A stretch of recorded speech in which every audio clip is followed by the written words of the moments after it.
Assalamualaikum warahmatullahi wabarakatuh. Perkenalkan, nama saya Sophie Permesi Arianti dengan NPM A1F02404. Di sini saya berasal dari Pendidikan Kimia kelas 4B. Di sini saya akan menjelaskan materi praktikum kimia pemisahan. Materi yang akan saya bahas, yang pertama itu ada destilasi sederhana, yang kedua itu ada ekstraksi, yang ketiga itu ada maserasi, yang keempat itu ada kromatografi lapis tipis, dan yang terakhir itu ada kromatografi kolom. Nah, untuk pertanyaan yang pertama yaitu gambarkan rangkaian alat destilasi serta jelaskan fungsi alat destilasi minimal 4 dan fungsinya yang pertama itu ada termometer untuk mengukur dan memantau suhu uap zat cair saat menguap. Kemudian yang kedua ada larutan, campuran sampel yang akan dipisahkan berdasarkan perbedaan titik didihnya. Untuk yang ketiga itu ada batu didih, berfungsi untuk meratakan panas dan mencegah letupan atau bumping. Kemudian yang keempat itu ada penangas, fungsinya sebagai sumber panas untuk mendidihkan larutan di dalam labu. Yang kelima ada pendingin atau kondensor, fungsinya untuk mengubah uap kembali menjadi zat cair. Yang keenam itu ada adaptor, menghubungkan ujung kondensor ke wadah penampung hasil. Kemudian yang ketujuh itu ada celah, fungsinya untuk mengatur tekanan udara agar alat tidak meledak akibat tekanan uap. Yang kedelapan itu air masuk, fungsinya untuk tempat masuk air dingin atau di bagian bawah agar kondensor terisi penuh. Yang kesembilan itu ada air keluar, tempat pembuangan air yang telah menyerap panas dari uap. Kemudian yang terakhir itu ada destilat, fungsinya cairan murni hasil pemisahan akan ditampung di sana. Kemudian untuk pertanyaan yang kedua yaitu dalam suatu percobaan campuran metanol dengan air akan dipisahkan menggunakan metode destilasi sederhana. Seorang praktikan menyatakan bahwa metode tersebut selalu menghasilkan metanol murni. Berikan analisis Anda mengenai pernyataan tersebut berdasarkan prinsip destilasi sederhana. Apakah sudah benar atau belum? Nah, menurut jawaban saya, analisis pernyataan tentang metanol murni itu belum sepenuhnya benar karena metanol dan air itu memiliki interaksi kuat. Nah, pada destilasi sederhana ini hanya memisahkan berdasarkan perbedaan titik didih yang kontraks. Nah, kemudian untuk menghasilkan metanol yang benar-benar murni atau bebas dari air diperlukan yaitu destilasi fraksinasi karena uap air akan ikut menguap bersama metanol. Kemudian untuk pertanyaan selanjutnya yaitu buatlah rancangan percobaan destilasi sederhana dalam memisahkan senyawa campuran metanol dengan air. Berikan juga 3 usulan atau modifikasi perbaikan prosedur beserta alasan ilmiahnya agar proses pemisahan berjalan lebih efektif. Nah, untuk jawabannya itu pada rancangan yang pertama itu masukkan campuran ke dalam labu, kemudian pasang termometer sejajar dengan pipa yang ada di samping kondensor. Setelah itu alirkan menggunakan air pendingin dari bawah ke atas. Nah, selanjutnya itu panaskan dengan suhu konstan pada titik didih metanol murni yaitu kurang lebih 65 derajat Celcius. Nah, kemudian ada pun 3 usulan untuk modifikasi. Yang pertama itu menambahkan kolom fraksinasi, kemudian yang kedua itu mengatur kecepatan aliran air kondensor secara konstan, dan yang ketiga itu menambahkan zat pendehidrasi. Kemudian pertanyaan terakhir tentang destilasi sederhana yaitu selama praktikum salah satu kelompok memanaskan campuran terlalu cepat hingga suhu meningkat drastis dan destilasi menetes sangat cepat. Analisislah pengaruh laju pemanasan yang terlalu tinggi terhadap efektivitas pemisahan campuran metanol dan air. Efektivitas pemisahan menurun drastis. Nah, pemanasan yang terlalu cepat itu akan menyebabkan air ikut menguap bersama metanol sebelum mencapai titik didihnya, sehingga destilat yang dihasilkannya itu tidak murni lagi atau telah masih bercampur dengan air. Nah, untuk judul yang kedua ini tentang ekstraksi. Pertanyaan yang pertamanya itu jelaskan pengertian dan prinsip kerja dari ekstraksi. Nah, kemudian ada pun pengertian ekstraksi. Ekstraksi ini adalah metode pemisahan dari campurannya menggunakan pelarut yang sesuai. Nah, untuk prinsip kerjanya ini berdasarkan perbedaan kelarutannya, di mana zat terlarut dalam 2 fase pelarut yang tidak saling bercampur. Nah, untuk pertanyaan nomor 2 yaitu jelaskan fungsi dari perlakuan pemberian alkohol, benzena, dan HNO3 pada percobaan menggunakan metode ekstraksi. Nah, kemudian ada pun untuk fungsinya, yang pertama itu ada alkohol. Alkohol itu adalah untuk melarutkan senyawa organik yang bersifat polar. Kemudian benzena ini melarutkan senyawa yang bersifat nonpolar, dan yang terakhir itu ada HNO3. HNO3 ini untuk memberikan suasana asam atau memutus ikatan garam atau kompleksnya.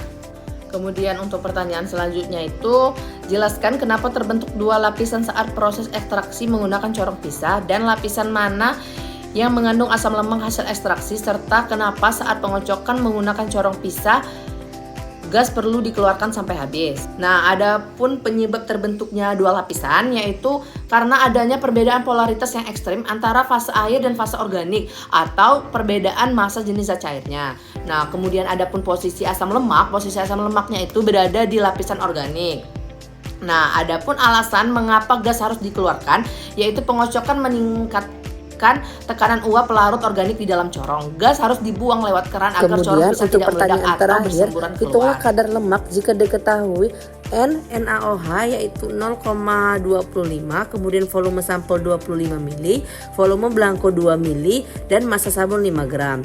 Dan juga berat ekivalen asam lemak yaitu 284 gram per mol. Nah, jawabannya itu persen lemak sama dengan mili NaOH dikurang mili belangko dikali NaOH dikali asam lemak dikali 100% per massa sabun. Nah, 25 ml dikurang 2 ml kemudian dikalikan 0,25 ml dikali 284 gram per mol dikali 100% dibagi dengan 5000 mg. Nah, 23 ml dikali 0,25 dikali 284 gram per mol dikali 100% per 5000 mg. Nah, didapatkan hasil 1,633 dikali 100% dibagi 5000 yaitu 32,66%. Nah, untuk pertanyaan pertama pada judul maserasi ini, seorang peneliti melakukan ekstraksi senyawa metabolis sekunder menggunakan metode maserasi terhadap 60 gram simplisia kering rimpang tanaman herbal. Kemudian pelarut yang digunakan adalah etanol 96% sebanyak 250 ml. Proses maserasi dilakukan selama 4 hari dan sesekali dilakukan pengadukan. Selama penyaringan diperoleh filter pertama sebanyak 180 ml dan filter kedua sebanyak 40 ml. Nah, seluruh filter kemudian diuapkan menggunakan rotasi evaparator hingga diperoleh ekstraksi kental sebesar 20 gram. Setelah dianalisis, diketahui pelarut yang masih tersisa dalam ekstrak kental sebanyak 15% dari berat ekstrak. Nah, ditanya, hitunglah total volume filtrat yang diperoleh. Nah, jawaban yang pertama diketahui pada filter pertama ini 180 ml, kemudian pada filter kedua diperoleh 40 ml. Untuk total volume filtrat sama dengan filter pertamanya itu ditambahkan dengan filter kedua. Hasilnya 180 ml ditambah 40 ml yaitu 220 ml. Kemudian untuk jawaban yang B yaitu berat ekstrak kering.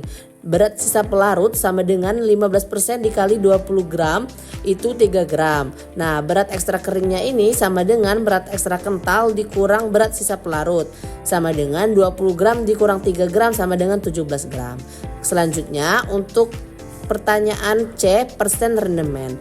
Nah, jawabannya berat ekstrak kering per berat simplisia awal dikali 100%. 17 gram dibagi 60 gram dikali 100% hasilnya 28,33%.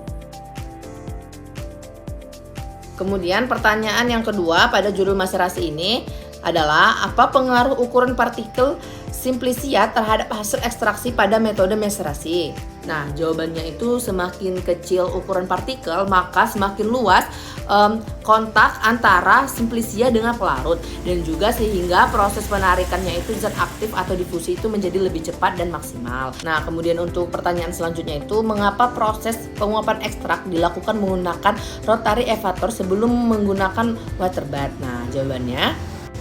Nah, jawabannya rotary evaporator ini bekerja pada tekanan rendah atau vakum, sehingga pelarut dapat menguap cepat pada suhu rendah tanpa merusak senyawa aktif yang tidak tahan panas. Nah, kemudian untuk penggunaan water bath itu hanya digunakan di air saja untuk mematangkan konsistensi ekstrak menjadi kental. Nah, kemudian untuk pertanyaan selanjutnya atau pertanyaan terakhir pada judul maserasi ini, jelaskan prinsip dasar metode maserasi serta hubungannya dengan proses penarikan senyawa aktif dari bahan alam. Ya, untuk prinsipnya ini perendaman simplisia dengan menggunakan fluor organik pada suhu kamar. Kemudian hubungannya itu pelarut akan menembus dinding sel simplisia masuk ke dalam rongga sel yang mengandung zat aktif. Kemudian zat aktif itu akan larut karena adanya perbedaan konsentrasi antara larutan di dalam sel dengan di luar sel. Kemudian untuk judul kromatografi lapis tipis, pertanyaan yang pertamanya itu jelaskan apa yang dimaksud dengan kromatografi lapis tipis. atau KLT. Nah, pengertian kromatografi lapis tipis ini adalah metode pemisahan fisokimia berdasarkan perbedaan distribusi komponen sampel antara fase diam dan fase gerak yang merambat naik karena gaya kapilernya. Kemudian untuk pertanyaan nomor 2, jelaskan fungsi tanda batas atas dan bawah pada percobaan. Untuk fungsi tanda batas bawahnya ini adalah tempat penontolan sampel agar posisi awal sejajar dan tidak terendam oleh eluen. Nah, kemudian batas atasnya itu menandai jarak tempuh maksimum eluen secara acuan perhitungan nilai RF-nya. Nah, untuk pertanyaan nomor 3, yaitu seorang siswa melakukan kromatografi lapis tipis terhadap zat A dengan menggunakan plat silika dan dengan 3 jenis pelarut. Yang pertama itu pelarut N-heksana dengan RF sama dengan 0,20, kemudian pelarut 2 itu aseton 0,75, dan pelarut yang ketiga itu campuran N-heksana dan aseton 7:3 dengan nilai RF-nya 0,45. Pertanyaannya, jelaskan bagaimana komposisi campuran pelarut dapat mempengaruhi nilai RF zat A, kemudian simpulkan mengenai sifat zat A tersebut. Nah, analisis komposisinya itu penambahan aseton yang bersifat polar itu ke dalam N-heksana yang bersifat non-polar meningkatkan polaritas eluen menyebabkan zat A terelusi lebih jauh naik ke atas. RF-nya itu naik dari 0,20 menjadi 0,45. Nah, untuk sifat A polar karena nilai RF-nya itu sangat kecil di pelarut non-polar atau N-heksana dan naik signifikan saat ditambahkan pelarut polar atau aseton. Kemudian ada pun untuk pertanyaan yang terakhir pada kromatografi lapis tipis, yaitu jika senyawa yang dipisahkan tidak terlihat jelas, langkah apa yang bisa Anda lakukan untuk melihat hasil pemisahan? Jelaskan. Nah, untuk jawabannya itu bisa melakukan visualisasi atau penampakan noda menggunakan lampu UV 254 nanometer atau 366 nanometer atau menyemprot plat dengan reagen spesifik seperti uap iodin, nindihidrin atau asam sulfat cerium.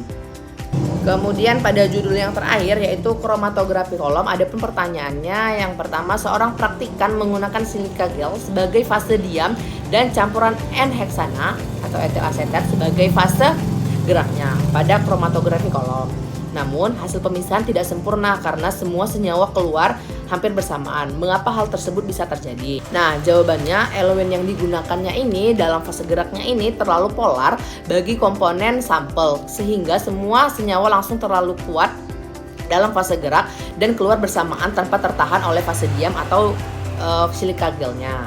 Kemudian pertanyaan nomor 2-nya ini, jelaskan apa perbedaan metode basah dan kering pada kromatografi kolom serta metode apa yang digunakan saat praktikum. Berikan alasannya. Nah, untuk metode basahnya ini, silika gelnya itu dilarutkan terlebih dahulu dengan eluen, kemudian dengan membentuk bubur dan dimasukkan ke kolom.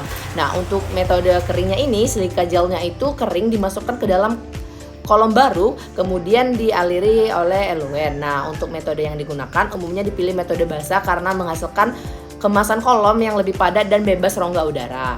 Nah, untuk pertanyaan yang ketiga, yaitu pada proses kromatografi kolom, pita senyawa terlihat melebar dan bercampur setelah melewati kolom.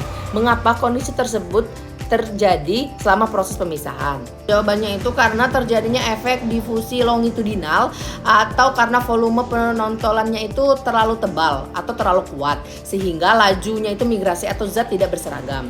Nah, kemudian untuk pertanyaan yang keempat, yaitu seorang mahasiswa memisahkan campuran senyawa polar dan non-polar menggunakan kromatografi kolom dengan fase diam atau silika gel. Mengapa senyawa polar keluar lebih lama dibandingkan senyawa non-polar? Jawabannya karena fase diamnya ini menggunakan silika gel yang dimana silika gel ini bersifat polar.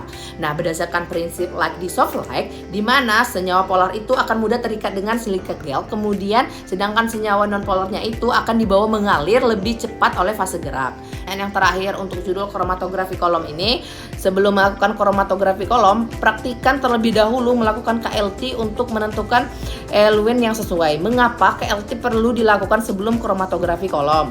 KLT digunakan ini untuk menentukan komposisi perbandingan pelarut yang paling tepat dan paling optimal guna memisahkan komponen senyawa sebelum diaplikasikan pada skala kolom yang lebih besar.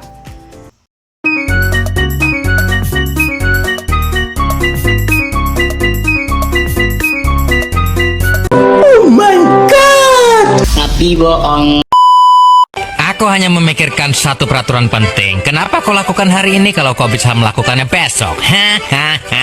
Few moments later.